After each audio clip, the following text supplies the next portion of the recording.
저희는 이 세상을 살아갈 때 믿음을 가지고 살아갑니다. 그렇죠. 여러분들은 믿음이라는 단어를 언제 사용하십니까? 학창 시절 때에 저희 어머니가 시험을 치러 가는 저에게 아들, 시험을 잘 볼 것이라 믿는다 라고 이렇게 얘기를 하셨습니다. 그 얘기를 들은 아들은 되게 부담이 많이 있었습니다. 네, 이 말에는 어머니의 희망사항과 기대가 담겨져 있습니다. 그리고 우리는 병중에 있는 사람들이 꼭 낫고 싶어하는 그런 믿음도 볼 수가 있습니다.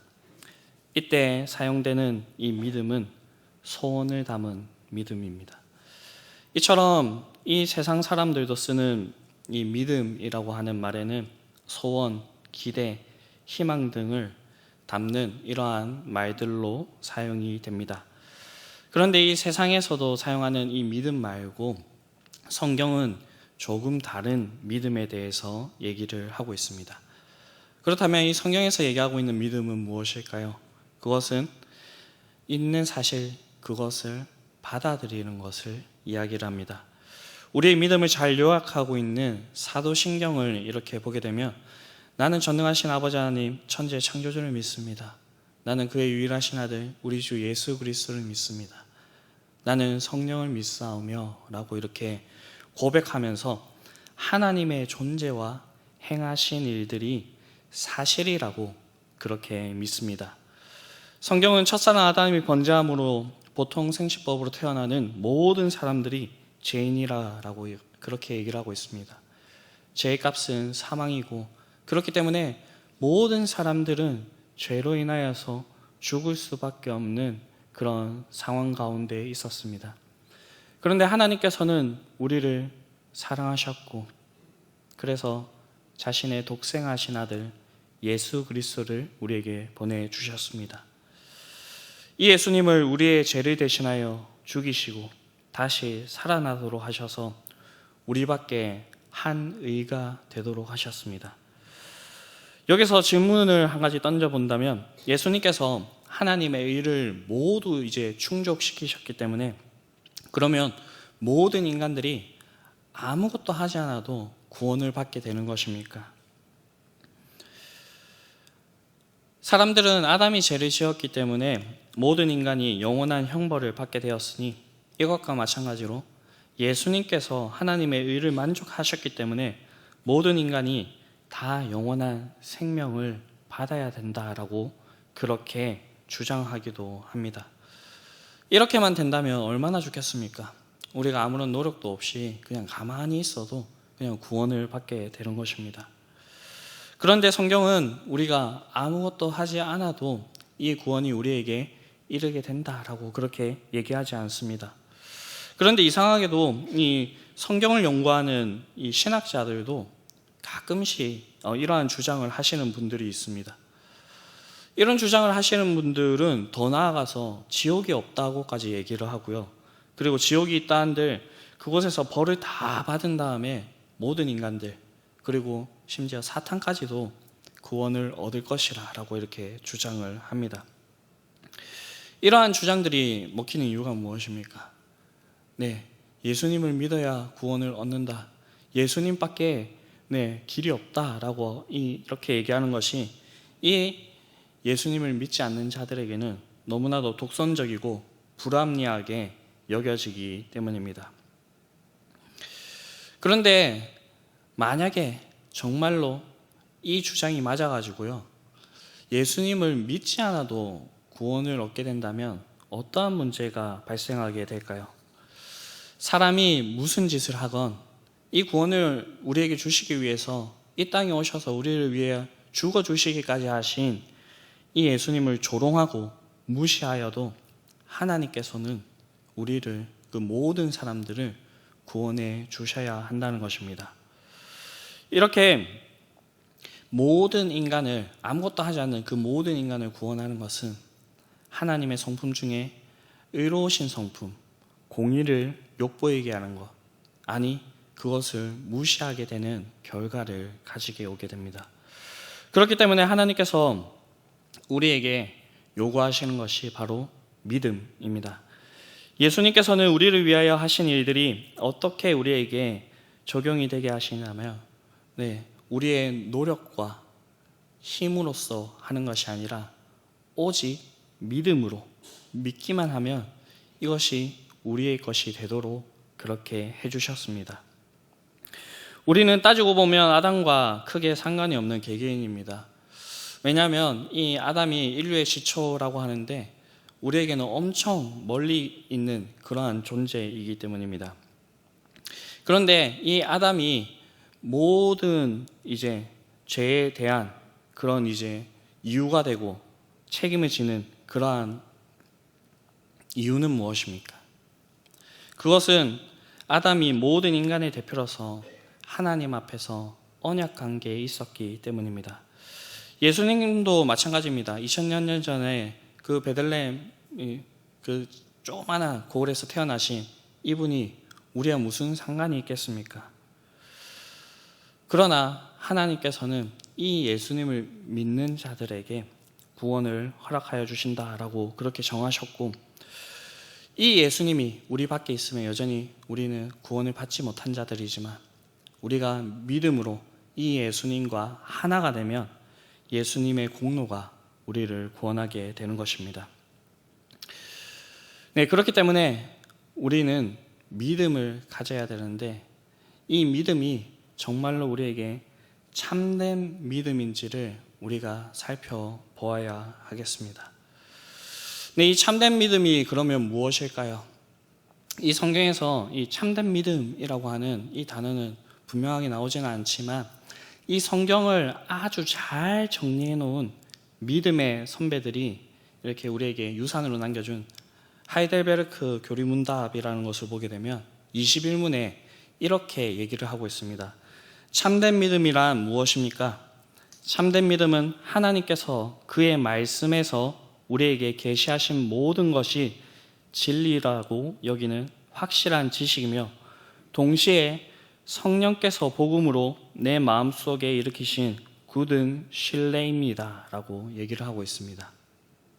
이 말이 무엇이냐면요, 순전히 은혜로 오직 그리스도의 공로를 통하여서 하나님께서 제사함과 영원한 의로움을 우리에게 주셨다라는 것입니다.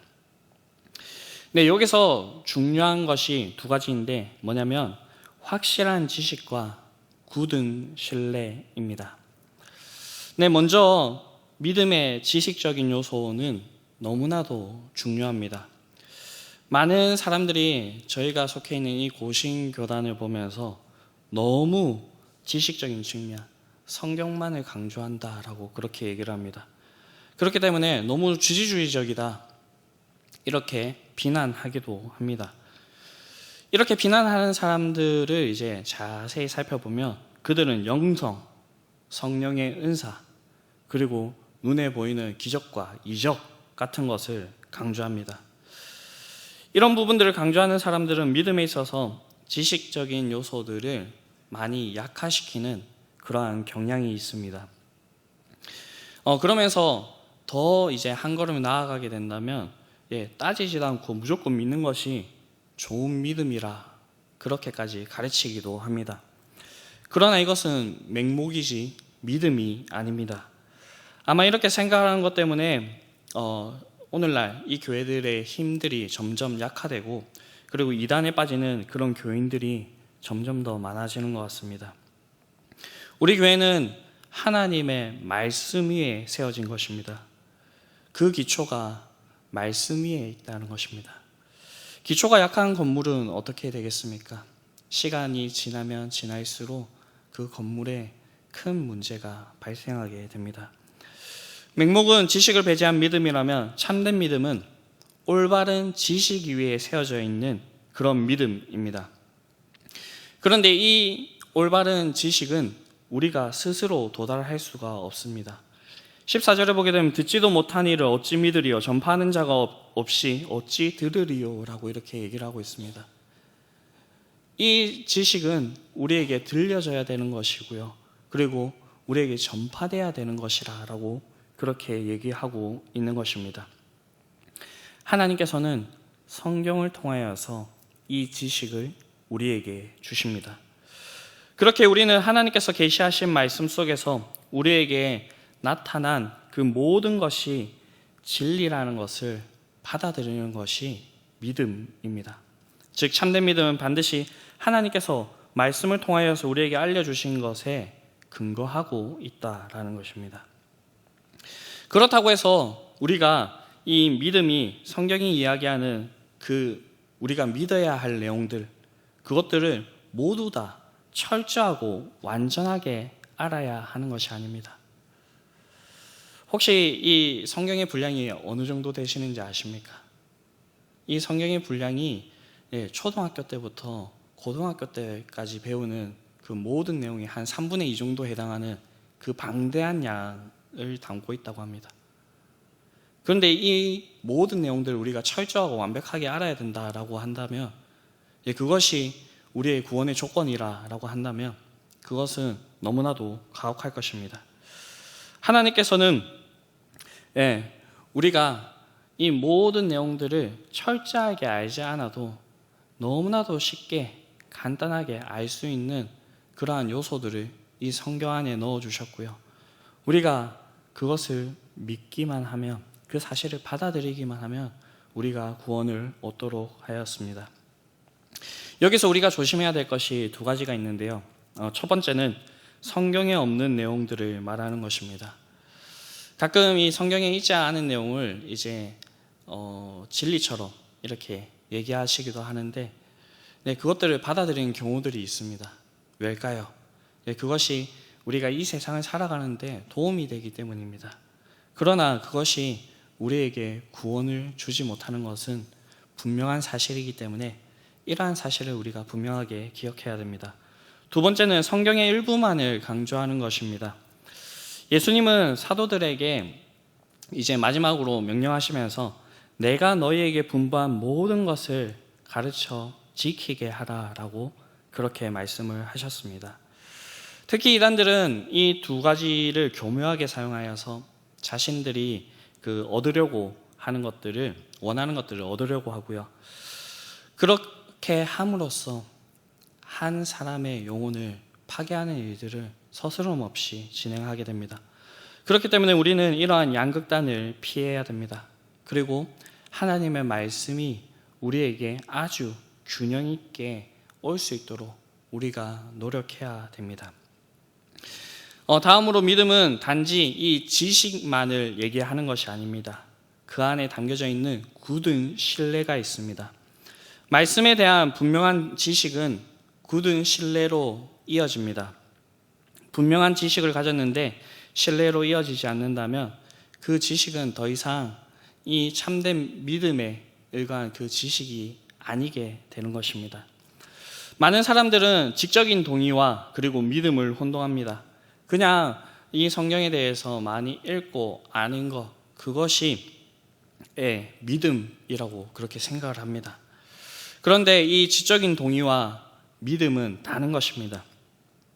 지적인 동의는 인간들이 얼마든지 할 수 있는 것이지만 믿음은 그렇지 못한 것이기 때문입니다. 많은 사람들에게 복음이 전해졌는데 여전히 예수님을 믿지 못하는 사람들이 있다는 것, 그것이 그 증거가 되는 것입니다. 그렇기 때문에 앞서 얘기했던 하이델베르크 21문에서 이 굳은 신뢰가 어떻게 어디서 우리에게 오게 되는지에 대해서 얘기를 하고 있습니다. 이 신뢰는 성령 하나님께서 복음을 통하여서 우리 마음에 일으키신다라고 그렇게 얘기를 하고 있습니다. 성령 하나님은 하나님께서 이루신 그 모든 일들을 우리에게 적용시키고 신뢰하게 하시는 분이라는 것입니다. 그 신뢰를 가능하게 하는 수단이 바로 복음이고요. 그리고 그 신뢰의 자리는 우리의 마음입니다. 그렇기 때문에 오늘 말씀에도 얘기하고 있듯이 하나님의 말씀을 들을 때 우리가 마음으로 믿어 의에 이르고 입으로 시인하여서 구원에 이르게 된다라고 얘기를 하고 있습니다. 이 신뢰는 세상에서 이야기하는 내가 스스로 가진 확신이나 신념이 아니라 성령 하나님께서 우리 속에 일으키시는 그런 믿음이라고 얘기를 하고 있습니다. 아무리 강한 믿음이라고 할지라도 우리가 스스로 이렇게 믿게 되는 그것은 참된 믿음이라고 할 수가 없습니다. 이 점에서 믿음을 결단으로 이해하는 것을 주의해야 됩니다. 제가 어릴 때 수련회에 가면 꼭 마지막 밤에 결단의 밤이라고 해서 선교사가 되실 분들은 손을 들어주십시오. 일어나십시오. 앞으로 나오십시오. 목사가 되시려고 하시는 분들은 그 자리에서 일어나 주십시오. 손을 들고 함께 기도합시다. 이렇게 하면서 막 기도를 했습니다. 그때 정말 성령 하나님께서 역사하셔가지고 그 마음속에 기름을 부어주셔서 정말로 내가 목사가 되겠다, 선교사가 되겠다, 그렇게 자원하는 사람들도 있었는데요. 그것과는 달리 그 분위기에 취해가지고 옆에 사람이 일어나니까 나도 일어나야 될 것 같고, 그래서 일어나가지고 손 들고 기도하셨던 분들이 있습니다. 그런 분들이 이제 시간이 좀 지나다 보니까 내가 그때 서원은 했는데 이건 좀 아닌 것 같다. 그래서 목사님들이 찾아오셔서 이렇게 물어보시죠. 목사님, 정말로 서원한 것은 반드시 지켜야 되는 것입니까? 이 결단이라는 것이 정말로 틀린 것은 아닙니다. 이런 일들을 통하여서 하나님께서 사람을 세우시고 많은 사람들이 돌아오고 주의 일을 감당하기도 합니다.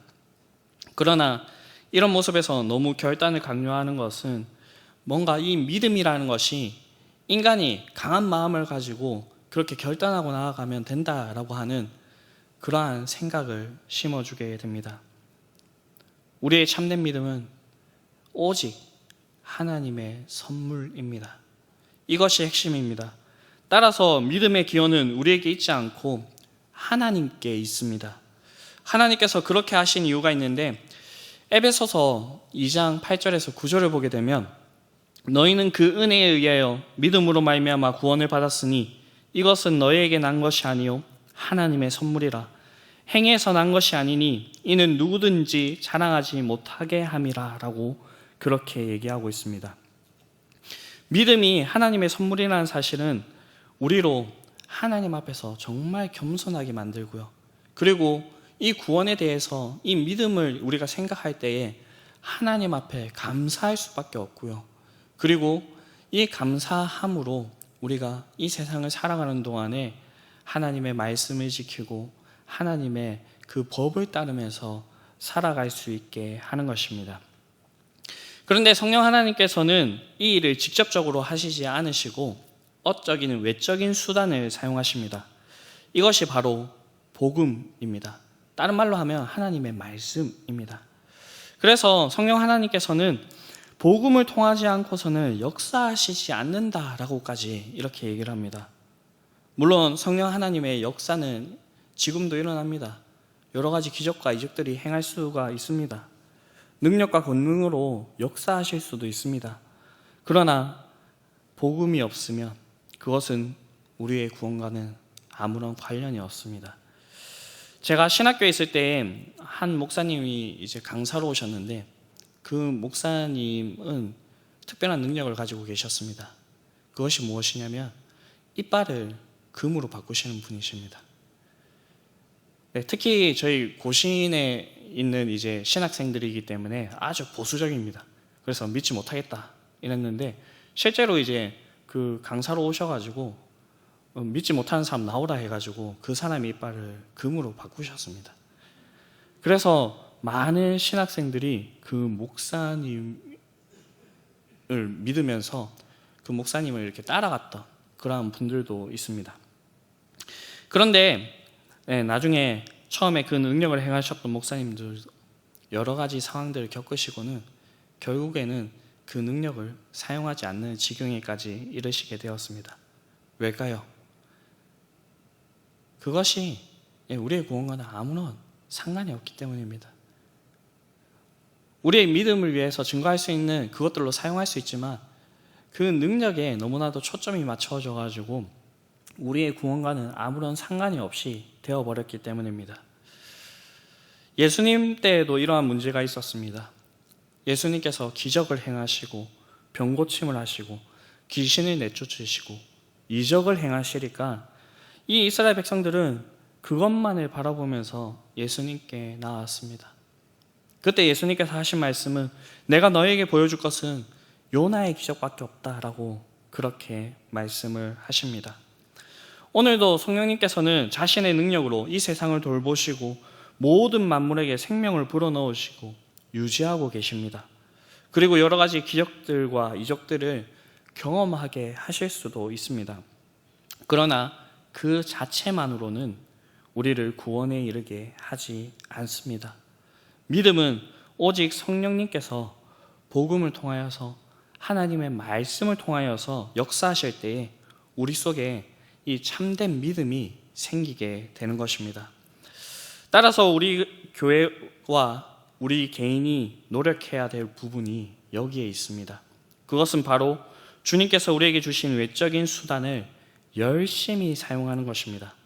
우리가 복음의 말씀을 열심히 들어야 하겠습니다. 우리가 이 복음의 말씀을 열심히 배워야 하겠습니다. 우리가 복음을 전하는 그 전도에 힘을 쏟아야 하겠습니다. 우리가 복음을 품고 이 세상을 살아갈 때에 세상적인 원리로 살아가는 것이 아니라 복음의 원리로 이 세상을 살아가야 하겠습니다. 그렇게 할 때에 우리 속에 참된 믿음이 활발하게 활동하게 될 것이고요. 세상을 살아가는 동안에 이 믿음으로 구원에 대한 확신을 가지고 살아갈 수 있게 되는 것입니다. 그것이 살아서 약동하여 죽어가는 이 세상 가운데서 생명력을 공급하게 될 것이고요. 그 생명력을 전할 수 있는 통로가 될 것입니다. 이 세상을 살아갈 때에 성령님께서는 그 복음을 통하여서 이러한 일들을 이루어 가십니다. 말씀을 정리하겠습니다. 이 세상에는 두 가지의 그리스도인이 있는 것 같습니다.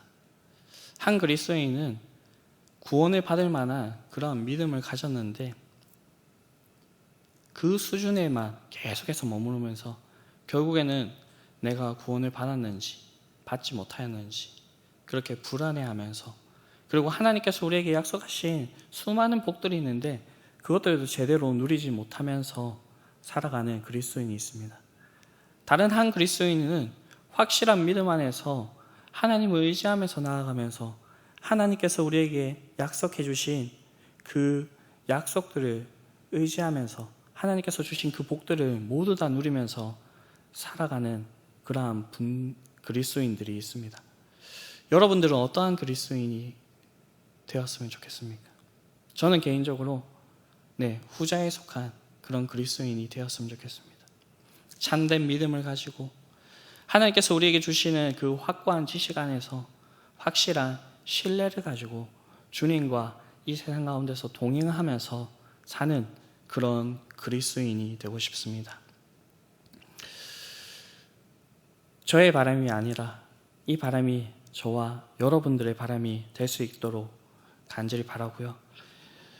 이런 믿음을 우리가 입으로 고백하여서 구원에 이르고, 그리고 이 믿음을 우리의 삶으로 그렇게 보이실 수 있는 저와 여러분들이 될 수 있게 되기를 간절히 바랍니다.